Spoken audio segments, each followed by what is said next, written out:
അന്നും ഇന്നും എന്നുമേ.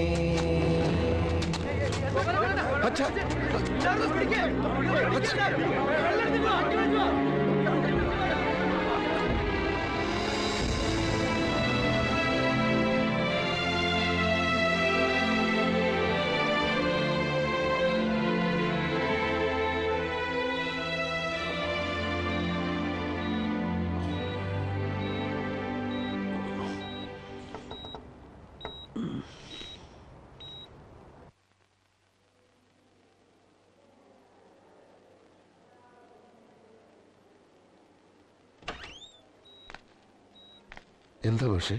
കോഓപ്പറേറ്റീവ് ബാങ്കിന്റെ മാനേജർ കൃഷ്ണവാര്യർ വന്നിട്ടുണ്ട്. അച്ഛനെ കാണാനാണോ? കണ്ടോട്ടെ. അതല്ല, വേറെന്തോ കാര്യം പറയാനാ.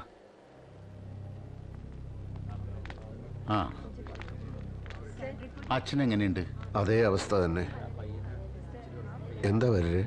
അല്ല, ഈ സമയത്ത് ഞാനിതിവിടെ പറയാൻ പാടുണ്ടോ എന്ന് എനിക്കറിയില്ല.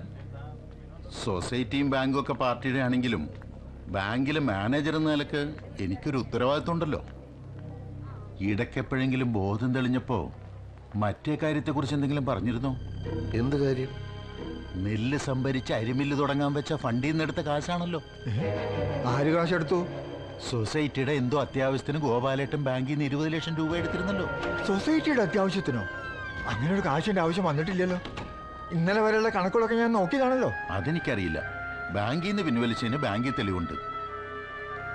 സൊസൈറ്റിയുടെ ആവശ്യത്തിന് ഉപയോഗിച്ചില്ലെങ്കിൽ പിന്നെ ഗോപാലേട്ടൻ ആ പണം എന്ത് ചെയ്തു? മുകുന്ദനോട് ഇതിനെപ്പറ്റി വല്ലതും പറഞ്ഞിട്ടുണ്ടോ? എനിക്കൊന്നും അറിയില്ല. ഇതൊരു പുലിവാലല്ലോ. അപ്രതീക്ഷിതമായ ഒരാഘാതമായിരുന്നു പാർട്ടിക്കത്. ആദർശവാനായ സൊസൈറ്റി ഗോപാലൻ ഈ തുക എന്തു ചെയ്തു? ചർച്ചകളും അന്വേഷണങ്ങളും നടന്നു. ഒടുവിൽ ഗോപാലനെതിരെ കടുത്ത നടപടികളെടുക്കാൻ പാർട്ടി തീരുമാനിച്ചു. ഏറ്റവും ദുഃഖകരമായ ഒരു സംഭവമാണിത്. ആരാണ് ഈ സൊസൈറ്റി ഗോപാലേട്ടൻ? ജന്മിത്വം കൊടികുത്തി വാണിരുന്നൊരു കാലഘട്ടത്തിൽ പാർട്ടിക്ക് വേണ്ടി നിർഭയം പോരാടിയ മനുഷ്യൻ. സത്യത്തിൽ ഈ ചെമ്മണ്ണൂരിലെ പാർട്ടി സ്ഥാപകൻ. സൊസൈറ്റി പ്രസ്ഥാനങ്ങളിലൂടെ നിരവധി കർഷക സമരങ്ങളിലൂടെ പാർട്ടിക്ക് അടിത്തറയുണ്ടാക്കിയ ആ മനുഷ്യനെ അതേ പാർട്ടി തന്നെ ഇപ്പൊ പുറത്താക്കുമെന്ന് വെച്ചാൽ? അതും ഗോപാലൻ അത്യാസന്ന നിലയിൽ ആശുപത്രിയിൽ കിടക്കുമ്പോ. പാർട്ടി നിയോഗിച്ച കമ്മിറ്റിയുടെ അന്വേഷണത്തിൽ ആ തുക സൊസൈറ്റിക്ക് വേണ്ടി ചെലവഴിച്ചിട്ടില്ല. അപ്പോൾ സൊസൈറ്റി ഗോപാലൻ ആ തുക ദുരുപയോഗം ചെയ്തു എന്നല്ലേ അർത്ഥം? പിന്നെന്തിനു നമ്മള് അദ്ദേഹത്തെ വെള്ളപൂശാൻ ശ്രമിക്കണം? ഗോപാലേട്ടന് വേണ്ടി ഈ തുക മറ്റാരെങ്കിലും ബാങ്കിൽ അടച്ചാൽ ഈ പുറത്താക്കൽ നടപടി ഒഴിവാക്കാൻ സാധിക്കില്ലേ? സമുന്നതനായ ഒരു നേതാവിനെ സംരക്ഷിക്കേണ്ട ചുമതല പാർട്ടിക്കില്ലേ? ഇത് പുറത്തറിഞ്ഞാൽ പാർട്ടിയുടെ ഇമേജ് എന്താകും? പാർട്ടിയുടെ ഇമേജ് വർദ്ധിക്കുകയുള്ളൂ. തെറ്റാര് ചെയ്താലും പാർട്ടി അയാളെ ശിക്ഷിക്കും എന്ന സന്ദേശമാണ് ജനങ്ങൾക്ക് കിട്ടുക. ബാങ്കിലെ തുക ആരടയ്ക്കുന്ന പറയണത്? പുറത്താക്കൽ നടപടി നിർത്തിവെച്ചാൽ അതിനെപ്പറ്റി ആലോചിച്ചാൽ പോരെ? ചിലപ്പോ കുഞ്ഞുണ്ണി മുതലാളി സഹായിച്ചാൽ. പക്ഷേ ഫാക്ടറി പ്രശ്നത്തിൽ ചില വിട്ടുവീഴ്ചകൾ ചെയ്യേണ്ടി വരും. അതൊരു കാരണവശാലും നടക്കില്ല. സെക്രട്ടറി എന്ന നിലയിൽ ശിക്ഷ നടപ്പാക്കാനുള്ള ഉത്തരവാദിത്തം എനിക്കാണ്. അദ്ദേഹത്തിന്റെ മകൻ എന്ന നിലയ്ക്ക് ആ കടബാധ്യതയും ഞാൻ ഏറ്റെടുക്കുന്നു. അങ്ങനെ നിനക്ക് ഏറ്റെടുക്കാൻ പറ്റുന്ന തുകയാണോ മൂന്നത്? ഏറ്റെടുത്തല്ലേ പറ്റൂ. പക്ഷെ കടം വീട്ടുന്നത് വരെ പാർട്ടി എനിക്ക് ലീവ് അനുവദിക്കണം. ബാങ്കിൽ നിന്ന് ഒരു സാവകാശം വാങ്ങി തരികയും വേണം. അങ്ങനെയാണെങ്കിൽ ഗോപാലൻ എന്തിനു പുറത്താക്കണം? ചെറുപ്പകാലം തൊട്ട് ഞങ്ങൾ ഒരുമിച്ചായിരുന്നു.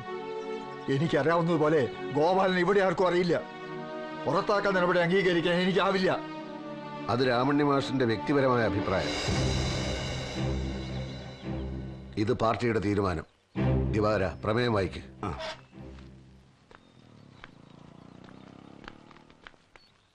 സഖാക്കളെ, പാർട്ടി നിശ്ചയിച്ച പ്രത്യേക അന്വേഷണ സംഘത്തിന്റെ പ്രാഥമിക നിഗമന പ്രകാരം സഖാവ് സൊസൈറ്റി ഗോപാലൻ എന്ന ചിറ്റയെഴുത്ത് ഗോപാലിനെ പാർട്ടിയുടെ പ്രാഥമിക അംഗത്തിൽ നിന്നും സസ്പെൻഡ് ചെയ്യുവാൻ. ഗോപാലേട്ടൻ പോയി.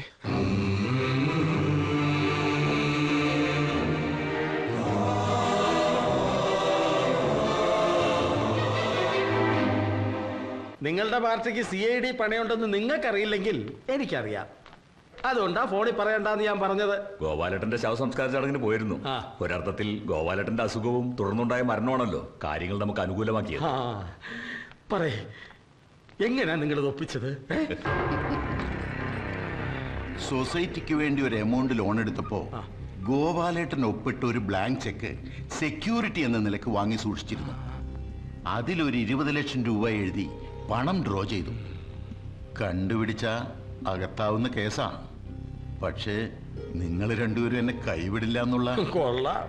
എന്നെ കടിച്ചു കൊല്ലാൻ നോക്കിയ കരിമൂർക്കന്റെ പത്തി ചതച്ചരച്ച് ചമ്മന്തിയാക്കിയ തന്നെ കൈവിടാനോ? ആ, അപ്പൊ ഇനി എന്താ പരിപാടി? കരുതലോടെ നീങ്ങണം. ചിലതൊക്കെ മനസ്സിലുണ്ട്, ഒക്കെ ഞാൻ അപ്പൊ പറയിക്കാം. എനിക്ക് അടിയന്തരമായി തിരുവനന്തപുരത്ത് ആരുടെ അടിയന്തരം? അവിടെ സ്റ്റേറ്റ് കമ്മിറ്റി നടക്കുക. ഞാൻ ചെന്നിട്ട് വിളിക്കാം. ഓക്കെ.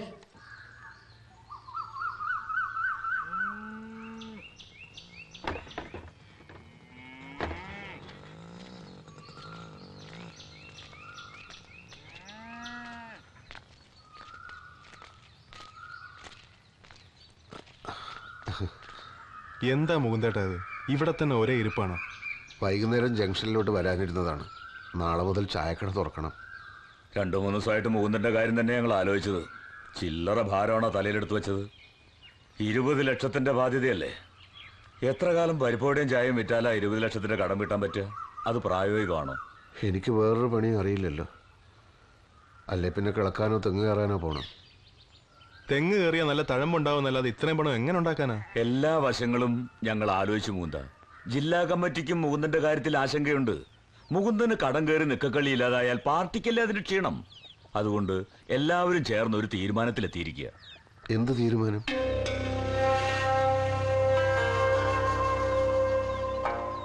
മുകുന്ദേട്ടൻ എന്തായാലും പാർട്ടിയിൽ നിന്ന് ലീവ് എടുക്കാൻ തീരുമാനിച്ചിരിക്കുകയല്ലേ. ആ സമയം എന്ന് വെച്ചാ 2-3 കൊല്ലം ദുബായ് പോയി ജോലി ചെയ്തൂടെ?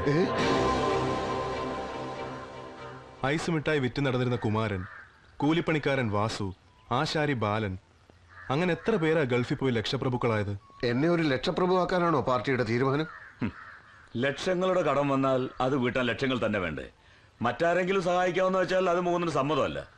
എന്തായാലും ചായക്കട നടത്തി ഈ കടം വീട്ടാമെന്ന് സ്വപ്നത്തിൽ പോലും ചിന്തിക്കേണ്ട. ദുബായ് എന്ന് പറയുമ്പോൾ ഞാൻ വേണേ ക്യൂബയിലോ ചൈനയിലോ പോകാം. ക്യൂബയും ചൈനയും കമ്മ്യൂണിസ്റ്റ് രാജ്യങ്ങളൊക്കെ തന്നെ. പക്ഷെ ഒരു വിദേശിക്ക് ജോലി കൊടുക്കാനുള്ള വകുപ്പൊന്നും അവിടെ ഇല്ല. അഥവാ ജോലി കിട്ടിയാൽ തന്നെ നല്ല ശമ്പളം കൊടുക്കാനുള്ള സാമ്പത്തിക ശേഷി ക്യൂബയ്ക്കില്ല. ആര് പറഞ്ഞു? Fidel Castro. മൂപ്പര് നിരന്തരമായി അമേരിക്കയുമായി സംഘർഷത്തിലായതുകൊണ്ട് അവിടെ സ്ഥിതിയൊക്കെ അല്പം മോശം. നല്ലതുപോലെ ചിന്തിച്ചിട്ടാ മുകുന്ദേട്ടാ ഞങ്ങൾ പറയുന്നത്. കരുണേട്ടൻ അനുദ്രവൻ സിദ്ധാർത്ഥൻ ദുബായിലുണ്ട്.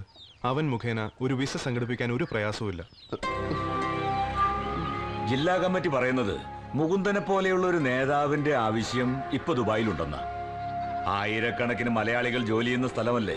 അവർക്ക് പ്രശ്നങ്ങളുണ്ട്. അവർ സംഘടിതരല്ല. മുകുന്ദന് അവർക്കിടയിൽ കാര്യക്ഷമമായി പ്രവർത്തിക്കാൻ കഴിയുമെന്നാണ് ജില്ലാ കമ്മിറ്റിയുടെ വിലയിരുത്തൽ. പ്രവാസികൾക്ക് വോട്ടവകാശം ലഭ്യമാക്കാനുള്ള ചർച്ചകൾ നടക്കുകയാണല്ലോ. അതുകൊണ്ട് എത്രയും വേഗം നമ്മുടെ വഴിയിലേക്ക് അവരെ കൊണ്ടുവരേണ്ടതും അത്യാവശ്യമാണ്. മുകുന്ദനൊന്നും അറിയണ്ട, എല്ലാം ഞങ്ങൾ നോക്കിക്കൊള്ളാം. ദുബായിക്ക് പോകാൻ മാനസികമായി തയ്യാറെടുക്കുക, അത്രേ മുകുന്ദൻ ചെയ്യേണ്ടതുള്ളൂ.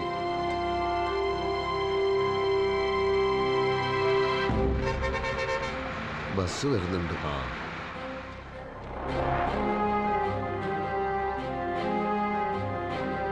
വിഷമിക്കണ്ട, ഇതൊരു സ്ഥലം മാറ്റായിട്ട് കരുതിയാൽ മതി.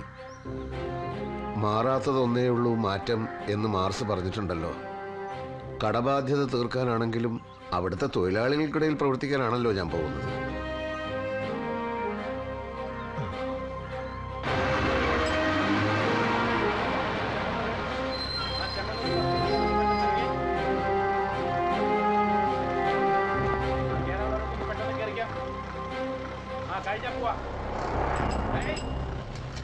ലാൽ സലാം.